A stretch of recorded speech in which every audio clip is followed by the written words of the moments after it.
Hello everyone, Bigg Boss season 9 starting లో ఉన్నంత buzz ఇప్పుడు కాస్త లేదని అంటున్నారు నెటిజన్లు. సో ఈ వీక్ ఎవరు ఎలిమినేట్ అవ్వచ్చు, ఎలా ఉండబోతుంది, దీని గురించి ఒకసారి తెలుసుకునే ప్రయత్నం చేద్దాం. ప్రస్తుతం మనతో జర్నలిస్ట్ శేషరావు గారు ఉన్నారు స్టూడియోలో. వెల్కమ్ చెప్దాం. Hello sir. హలో సార్, ఈ వీక్ ఎవరు ఎలిమినేట్ అవ్వచ్చు?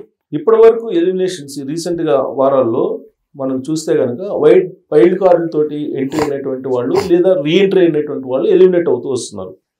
వాళ్ళల్లో మనం చూసాం, మా ఆవిడ దివ్యల మాధురి, సార్, ఆవిడ వైల్డ్ కార్డ్ తోటి ఎంటర్ అయింది, ఆవిడ వెళ్ళిపోయారు. అలాగే రాము రాథోడ్, అతను ఇండివిజువల్ గా అతనే నిష్క్రమించాడు. సాయి శ్రీనివాస్ అతను వెళ్ళిపోయాడు. అయితే వీళ్ళు వైల్డ్ కార్డ్ తోటి అతనికి ఫస్ట్ నుంచి ఉన్నాడు కదా, వైల్డ్ కార్డ్ లో ఎంటర్ అయ్యాడు. ఎవరు? సాయి శ్రీనివాస్. సో అతను శ్రీజ రీఎంటర్ అయింది, శ్రీజ కూడా వెళ్ళిపోయింది, రమ్య కూడా వెళ్ళిపోయింది. వీళ్ళంతా ఫస్ట్ వైల్డ్ కార్డ్ లో ఎంట్రీ అయినటువంటి వాళ్ళు వెళ్ళిపోతున్నట్టు మనకు కనిపిస్తుంది. ఈ యాంగిల్లో కనుక చూస్తే ఈసారి భరణి అవుట్ అయ్యే అవకాశం కనిపిస్తుంది. ప్లస్ దానికి తగ్గట్టు అతని ఆట తీరు కూడా పూర్గా ఉంది.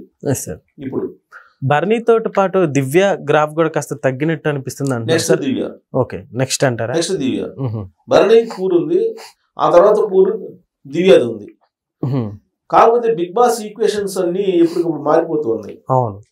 ఈ మారిపోతున్నటువంటి ఈక్వేషన్స్ ని ఎవరు మానిటరింగ్ చేస్తున్నారు బిగ్ బాస్ హౌస్ నుంచి బయట అనేది ఒక పెద్ద ఇష్యూ అయింది. ఎందుకనంటే పిఆర్ఓ వ్యవస్థ అనేది ఒకటి ఉంది. బిగ్ బాస్ షోలో పార్టిసిపేట్ చేసినటువంటి వాళ్ళు తనూజ కానీ, రీతు కానీ, లేదా ఇమాన్యుయల్ కానీ, సుమన్ శెట్టి కానీ, లేదా నిఖిల్ కానీ, లేదా పవన్ కళ్యాణ్ కానీ, లేదా డెమో పవన్ కానీ, వీళ్ళందరూ ఎవరికి వాళ్ళే పిఆర్ఓ వ్యవస్థని పెట్టుకున్నారు. ఎవరికి వాళ్ళే పిఆర్ఓ వ్యవస్థ పెట్టుకోకపోతే వాళ్ళకు ఓటు పర్సెంటేజ్ అనేది తగ్గిపోతుంది. ఆ ఓటు పర్సెంటేజ్ బట్టి వీళ్ళ రిజల్ట్ ఉంటుంది. ఒక్కోసారి మనం కొన్ని సందర్భాలు బిగ్ బాసే డిసైడ్ చేస్తున్నాడు.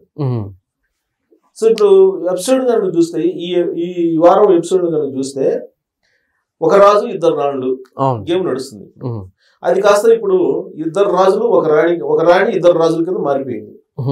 ఓకే, ఫస్ట్ రాజులు ఎవరెవరు?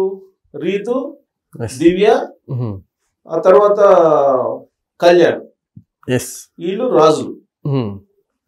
మిగతా వాళ్ళు ప్రజలు. ఇమాన్యుయల్, సంజన, సుమన్ శెట్టి, నిఖిల్, వీళ్ళు ప్రజలు. కమాండర్స్ ఎవరు? తనూజ, తర్వాత పవన్, డెమో, వీళ్ళు కమాండర్స్ గా ఉన్నారు. సో ఆ గేమ్ లో వాళ్ళ మధ్య గేమ్స్ పెట్టేసి ఇప్పుడు కమాండర్ గా ఉన్నటువంటి నిఖిల్ ని ఇప్పుడు రాజు అయ్యాడు. అలాగే గేమ్స్ లో రాజు అయ్యాడు డెమో. సో కాబట్టి ఇప్పుడు ఒక రాణి ఇద్దరు రాజులు ఉన్నారు ఇప్పుడు. సో ఇక గేమ్ నడుస్తున్నాయి. సరే, ఈ గేమ్స్ ఇలా నడుస్తున్న క్రమంలో తనూజ ఒక పెద్ద ఎపిసోడ్ క్రియేట్ చేసింది. ఆడుతున్నట్టు ఇప్పుడు దివ్య రాజుగా ఉన్నప్పుడు, రాణిగా ఉన్నప్పుడు దివ్య తనూజని తీసుకురామంటుంది. అంటే రాణి ఆర్డర్ ప్రకారం వాళ్ళు తీసుకురావాలి కదా. తీసుకురావడానికి వెళ్ళినప్పుడు ఇతను పట్టుకొని రమ్మని చెప్పి అన్నాడని చెప్పి, నా మీద మ్యాన్ హ్యాండ్లింగ్ చేశాడని చెప్పి ఒక పెద్ద రాతాంతో సృష్టించింది అక్కడ తనూజ. దీంతో తనూజ వ్యవహరిస్తున్నటువంటి తీరు ఎలా అయితే ఉందో అది నెట్జన్లకు ఆగ్రహం కలిగిస్తుంది. రీసెంట్ గా ఆవిడ టాప్ లో ఉన్నారు. ఇప్పుడు బిగ్ బాస్ షోలో టైటిల్ కి దగ్గరే ఉన్నటువంటి వాళ్ళు ఎవరు కనిపిస్తున్నారు? తనూజ, ఇమాన్యుయల్ కనిపిస్తున్నారు. అలాగే డెమో. ఇప్పుడు డెమో గ్రాఫ్ పెరుగుతుంది, తనూజ గ్రాఫ్ తగ్గుతుంది. బిగ్ బాస్ షో స్టార్ట్ అయినప్పటి నుంచి ఏడవడం ఆవిడ. సరే ఆవిడ ట్యాకిల్ చేసిన తీరు ఇదంతా కొంతమందికి నచ్చింది మొన్నటి వరకు కూడా. కానీ ఎప్పుడైతే డెమోని టార్గెట్ చేసిందో ఆవిడ గ్రాఫ్ పడిపోతుంది. మ్యాన్ హ్యాండ్లింగ్ చేశారు, లేడీస్ మీద చేయటం ఏంటి, ఇలా గొడవ పెట్టుకుంది.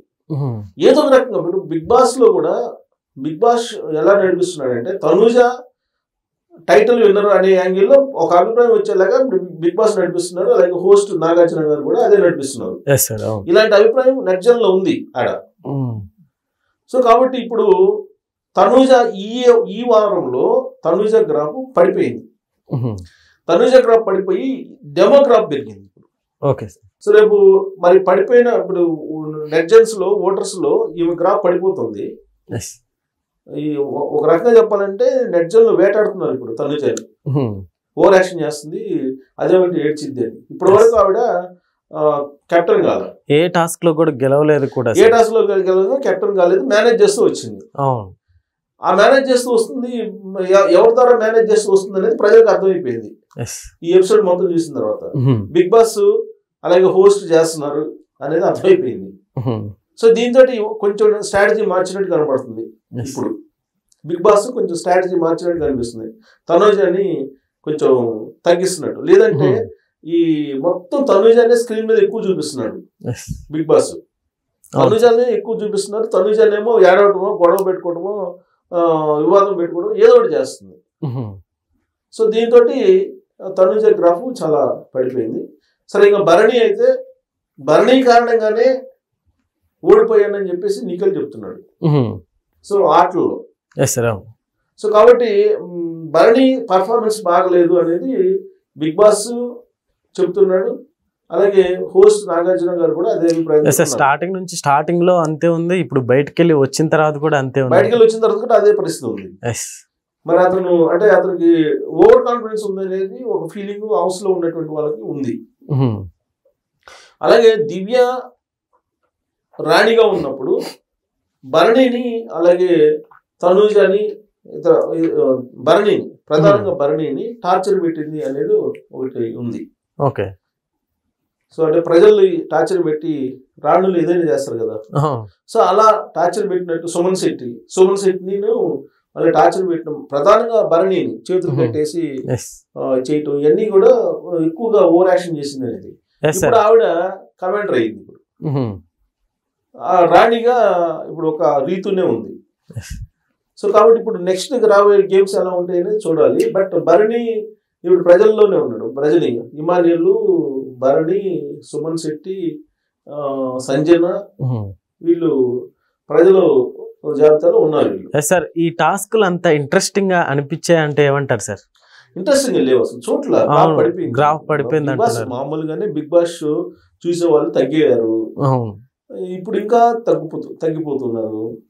అదేదో నాగార్జున గారు ఉన్నారు, ఆయనకి ఏదో వక్రేన్ ఫ్యామిలీ కాబట్టి హోస్ట్ గా వస్తున్నాడు కాబట్టి చూడడం తప్ప, మామూలుగా అయితే అక్కడ చూడటానికి ఏముంది, టాస్క్లు ఏం లేవు సరిగ్గా. మరి ఆ టాస్క్లు కరెక్ట్ గా వాళ్ళు నిర్వహిస్తున్నారంటే అది లేదు. సంచాలకులుగా వాళ్ళు తీసుకునే నిర్ణయం కూడా కరెక్ట్ గా లేదు. తర్వాత బిగ్ బాస్ నిర్ణయించేటువంటి నిర్ణయాలు కూడా బాగలేవు. ఎలిమినేషన్స్ బిగ్ బాస్ ఎప్పుడు ఎలా చేస్తున్నాడో అర్థం కావట్లేదు. అంటే దీని వెనక పిఆర్ఓ వ్యవస్థ పనిచేస్తుంది. ఇప్పుడు పిఆర్ఓ వ్యవస్థ అనేది వాళ్ళు ప్రమోట్ చేయడానికి పనిచేస్తుంది. బయట బిగ్ బాస్ హౌస్ బయట ఒక పెద్ద డ్రైవ్ నడుస్తుంది పిఆర్ఓ వ్యవస్థ. ఇప్పుడు రీసెంట్ గా మలయాళం అనుకుంటా, Malayalam Bigg Boss show winner final అయిపోయారు. ఆ విన్నరు పిఆర్ఓలకి 50,000 ఇచ్చిందంట. 50,000 కాదు, 1,00,000 ఇచ్చారని చెప్పి కొంతమంది ఇలా ప్రమోషన్ కోసం డబ్బులు ఖర్చు పెట్టి ఒక్కొక్కళ్ళు వాళ్ళు విన్ కావడానికి భారీ ఎత్తున ఖర్చు పెడుతున్నారు అనేది. ఇప్పుడు బిగ్ బాస్ హౌస్ లో ఉన్నటువంటి వాళ్ళు కూడా అందరు కాకపోయినా ఇప్పుడు తనుజ పిఆర్ఓల వ్యవస్థను పెట్టుకుని ప్రమోట్ చేయించుకుంటుంది అనేటువంటి ఒక అభిప్రాయం ఇప్పుడు బయటకు వచ్చింది. ఇప్పుడు ట్రోల్ అవుతుంది తనుజ. సో ఎవరైతే పిఆర్ఓల వ్యవస్థను పెట్టుకొని ప్రమోట్ చేయించుకుంటున్నారో వాళ్ళు బిగ్ బాస్ విన్నర్ కి దగ్గరగా అవుతున్నారు, పిఆర్ఓ వ్యవస్థ లేని వాళ్ళు దూరంగా ఉండిపోతున్నారు అనే అభిప్రాయం ఉంది. మరి పిఆర్ఓ వ్యవస్థకి వీళ్ళు ఎంత ఇచ్చారు వాళ్ళకి అనేది చూడాలి. ఎందుకంటే మాధురి ఆల్రెడీ చెప్పేసింది, దివ్య మాధురి, బిగ్ బాస్ హౌస్ ఏం లేదు, నేను కావాల్సినప్పుడు వస్తాను, వద్దనుకున్నప్పుడు పోతాను అని చెప్పి. అంటే ఎంత మ్యానిపులేట్ చేస్తున్నారు అక్కడ బిగ్ బాస్ హౌస్ అనేది ఆవిడ క్లియర్ గా చెప్పేశారు. డైరెక్ట్ గా ఇంటర్వ్యూలో చెప్పారు కదా. అవును సార్. నాగార్జున గారితో అంది కదా, ఎలా ఫీల్ అవుతున్నాను, ఫీల్ అయితే నేను పోవాలనుకున్నాను, పోతున్నాను అని చెప్పాను కదా హోస్ట్ గా ఉన్న నాగార్జున గారు. బయట శివాజీ గారితో ఇంటర్వ్యూ చేస్తే నేను కావాలన్నప్పుడు వెళ్తాను, వద్దన్నప్పుడు బయటకు వెళ్ళిపోతాను అని చెప్పారు. అంటే బిగ్ బాస్ హౌస్ అనేది పిఆర్ఓ వ్యవస్థ మీద బయట ఫిక్సింగ్ జరుగుతుంది. ఆ పిఆర్ఓ వ్యవస్థ లేదంటే వాళ్ళకు ఉన్నటువంటి పర్సనల్ యాటిట్యూడ్ తోటి అది నడుస్తుంది, అది జెన్యూన్ కాదు అనేది క్లియర్గా అర్థమవుతుంది. Okay sir, thank you.